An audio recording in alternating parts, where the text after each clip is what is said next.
Assalamualaikum warahmatullahi wabarakatuh. Jumpa kembali anak-anakku tersayang. Bagaimana kabar kalian hari ini? Pak Arif harapkan serta Pak Arif berdoa semoga kalian semua dalam keadaan sehat walafiat. Anak-anak, pada pertemuan kedua kali ini Pak Arif akan mengingatkan kalian kembali di masa pandemi COVID-19 ini. Marilah kita sama-sama memutus mata rantai penyebaran COVID dengan cara selalu menggunakan masker saat kita beraktivitas, menjaga jarak atau physical distancing, hindari kerumunan, hindari berjabat tangan, selalu mencuci tangan dengan menggunakan sabun di air yang mengalir atau gunakan hand sanitizer untuk membersihkan tangan setelah kalian memegang apapun. Semoga wabah COVID-19 ini segera berakhir dan kita bisa bertemu kembali untuk melaksanakan tatap muka pembelajaran. Oke anak-anak, Pak Arif akan langsung saja pada pertemuan kedua bab 1 tentang kerajinan fungsi hias yang melanjutkan pertemuan pertama kemarin yang bahasanya mengenai prinsip kerajinan fungsi hias, kemudian bahan-bahan pembuat kerajinan fungsi hias. Kali ini Pak Arif akan melanjutkan pertemuan kedua untuk bab 1 kerajinan fungsi hias yang nantinya materi hari ini akan berupa yang pertama yaitu bahasan tentang keterampilan tangan, sementara yang kedua adalah unsur estetika, dan yang ketiga adalah unsur hiasan. Pak Arif langsung saja kita bahas pada materi yang pertama yaitu keterampilan tangan. Keterampilan tangan adalah sebuah keterampilan yang dibuat dari hasil tangan tanpa bantuan mesin. Nah,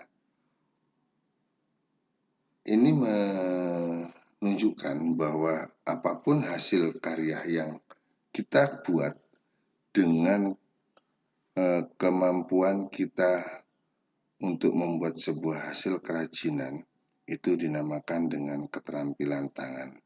Sehingga seseorang yang bekerja membuat produk-produk kerajinan umumnya disebut sebagai perajin. Perajin yang telah disebutkan di atas adalah seorang profesional yang bekerja secara konsisten berkualitas tinggi dalam menciptakan sebuah produk. Nah, itulah sehingga apa yang menjadi kemampuan kita dalam menciptakan sebuah produk kerajinan itu membutuhkan sebuah konsistensi yang tinggi untuk menciptakan sebuah benda kerajinan yang memiliki kualitas tinggi. Kemudian macam-macam keterampilan yang harus kita ketahui. Di sini Pak Arif sudah tunjukkan sekaligus perlihatkan contoh-contohnya. Yang pertama yaitu merangkai sebuah benda untuk menjadi sebuah rangkaian. Kemudian yang kedua ada membatik. Ini kita ketahui bahwa Indonesia adalah pusat batik. Hampir di setiap daerah memiliki ciri khas motif-motif batik yang menunjukkan kekhasan daerah itu sendiri. Kemudian merajut, merangkai atau memintal benang menjadi sebuah kerajinan atau menjadi sebuah produk. Kemudian yang terakhir adalah keterampilan tangan menganyam. Nah, itu adalah macam-macam keterampilan tangan yang coba Pak Arif tunjukkan kepada kalian. Kalian bisa melihat bahwa keterampilan tangan semuanya menghasilkan produk dari hasil kerajinan atau kemampuan kita dalam menciptakan sebuah benda kerajinan. Kemudian yang kedua, bahasan tentang unsur estetika. Apa itu unsur estetika? Kerajinan sebagai karya fungsional tidak cukup hanya memenuhi aspek fungsi, melainkan memerlukan sentuhan keindahan untuk meningkatkan kualitas dan nilai ekonomisnya. Maksudnya apa? Maksudnya bahwa apa yang kita ciptakan, apa yang kita buat dari benda kerajinan itu tidak hanya melulu kita titik beratkan pada karya fungsional atau karya pakainya saja, namun memerlukan juga yang namanya keindahan. Nah, hal ini akan berhubungan dengan nantinya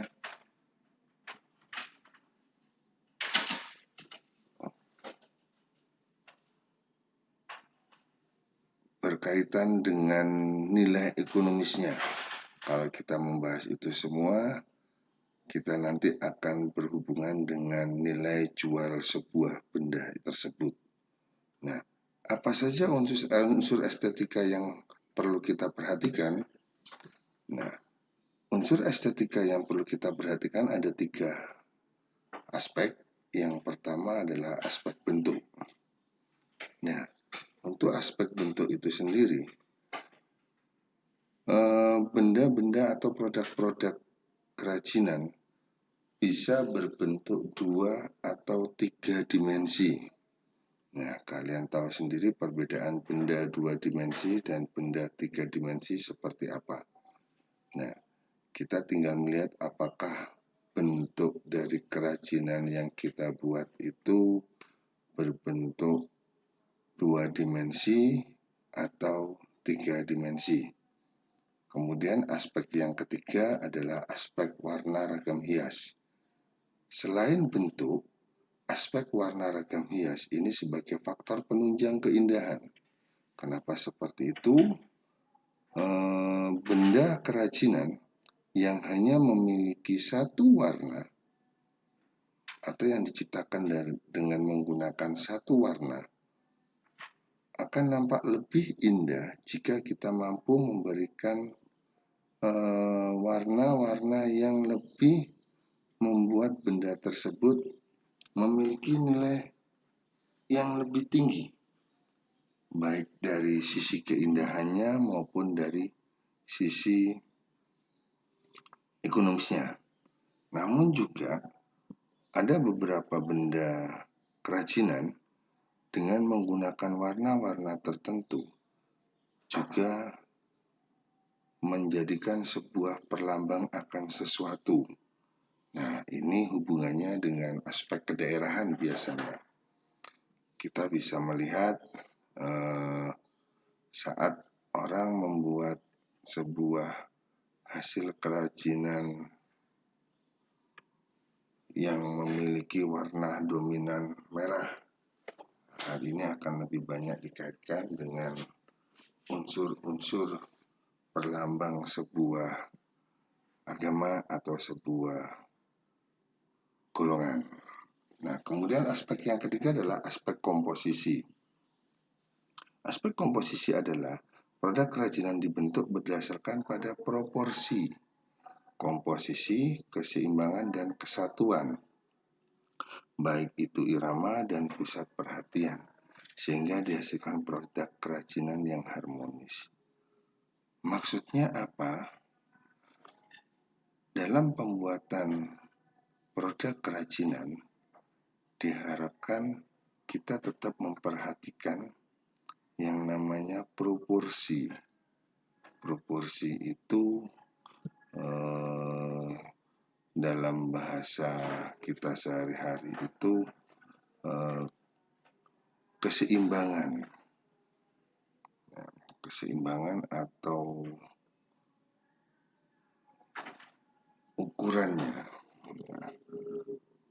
Sehingga apa?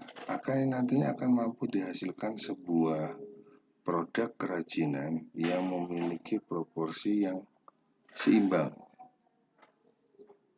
Sehingga kalau kita lihat produk kerajinan itu akan nampak harmonis, akan nampak indah.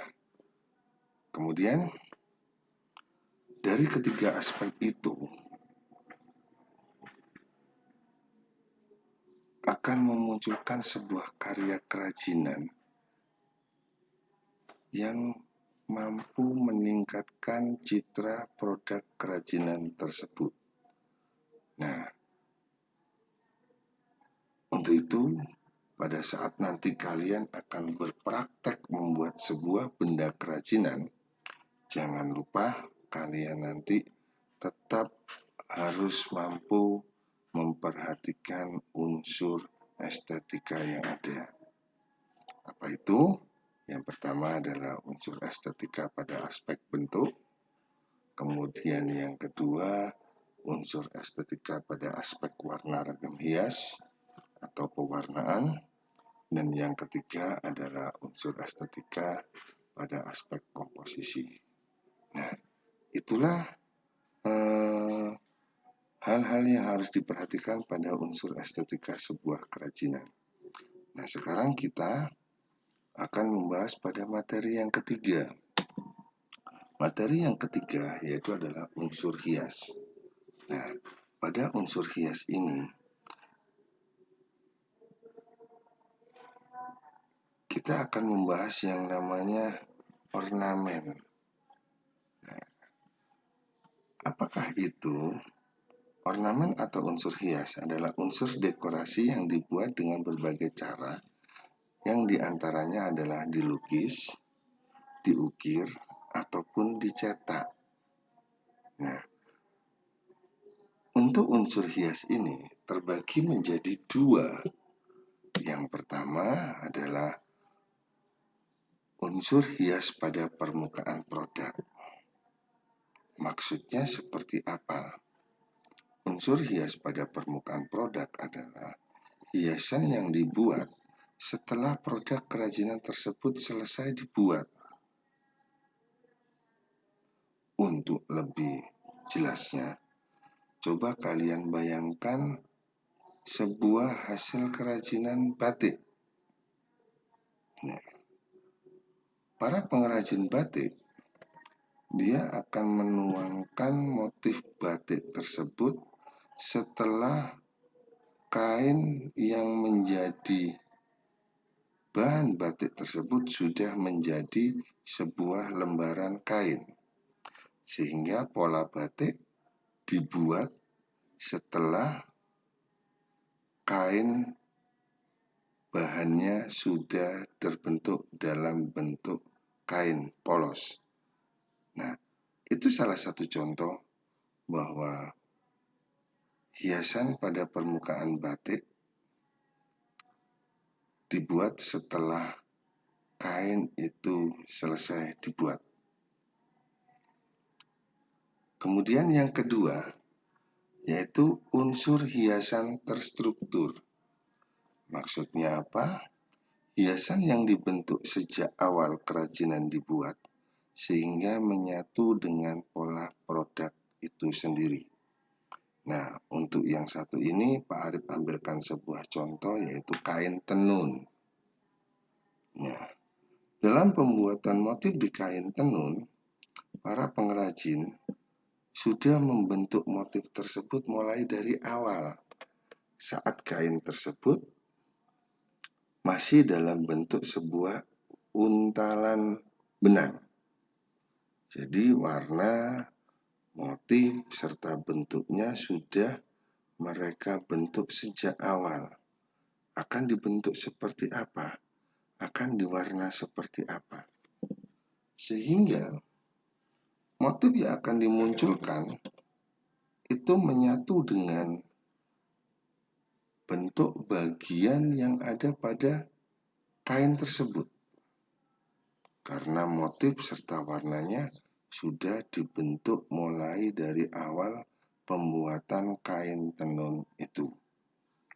Nah, pada bagian terakhir, Pak Arif akan tunjukkan beberapa contoh hasil kerajinan yang memiliki unsur hias pada permukaan produk serta unsur hiasan yang terstruktur. Coba kalian perhatikan, ini adalah pada gambar yang sebelah kiri, di situ adalah ragam hias permukaan. Arif sudah memberikan sebuah contoh karya hias. Yang pertama yaitu permukaan pada kain batik. Seperti tadi Pak Arif jelaskan, bahwa kain batik dibentuk motifnya setelah kain yang menjadi bahan untuk batik sudah terbuat atau sudah menjadi sebuah lembaran kain. Kemudian yang kedua adalah ragam hias permukaan dinding di Papua. Nah, jadi dinding itu sudah jadi, kemudian kita motif seperti itu.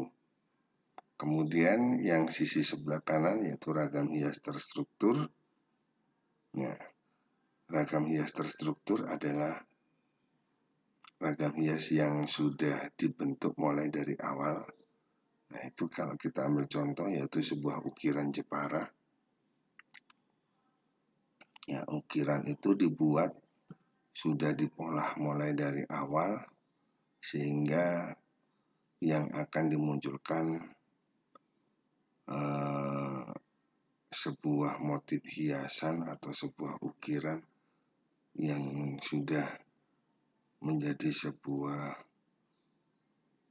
benda kerajinan yang sudah direncanakan dalam pembuatannya. Kemudian yang kedua yaitu kerajinan manik-manik.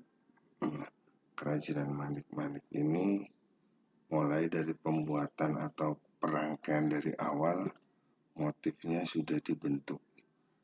Sehingga untuk manik-manik ini merangkainya mereka menggunakan bahan-bahan yang sudah sesuai dengan bentuk motifnya. Sehingga mulai dari awal motif untuk pembuatan manik-manik itu sudah terbentuk dari awal. Oke anak-anak, itulah yang bisa Pak Arif berikan pada pertemuan kali ini. Semoga kalian mampu memahaminya, materi yang Pak Arif berikan pada hari ini, dan kalian mampu untuk melakukan observasi atau melakukan sebuah pengamatan di lingkungan sekitar kalian mengenai beberapa benda kerajinan yang ada di sekelilingmu, sehingga kalian mampu dalam menentukan dari bahasan kita tadi mana benda kerajinan yang termasuk dalam ragam hias permukaan atau terstruktur, atau bahkan kalian mampu merubah benda kerajinan yang harusnya memiliki unsur estetika yang lebih tinggi. Nah, itu aja Pak Arif akhiri pertemuan kita hari ini. Nanti setelah ini, setelah kalian melihat materi ini, silahkan kalian tekan like, atau tekan gambar tangan yang ada di bawah untuk Pak Arif mengetahui bahwa kalian sudah mengikuti pembelajaran prakarya pertemuan kedua kali ini. Semoga kalian selalu dalam keadaan sehat dan selalu melaksanakan kegiatan yang mampu memutus mata rantai penyebaran COVID. Namun sebelum Pak Arif akhiri, informasi yang harus Pak Arif sampaikan, nanti setelah ini Pak Arif akan memberikan sebuah penugasan yang Pak Arif akan posting setelah materi ini, dan nanti kalian silahkan kerjakan sesuai dengan perintah yang Pak Arif berikan pada penugasan tersebut. Akhirnya anak-anak, Pak Arif mohon diri, ingat selalu jaga kesehatan, selalu berdoa, jangan lupa ibadah. Semoga kondisi yang sekarang ini akan cepat berakhir dan kita segera bertemu untuk melakukan proses pembelajaran secara tatap muka. Itu aja dari Pak Arif. Terima kasih. Salam buat orang tua kalian. Semoga kita segera bisa berjumpa kembali. Akhirnya, Assalamualaikum warahmatullahi wabarakatuh.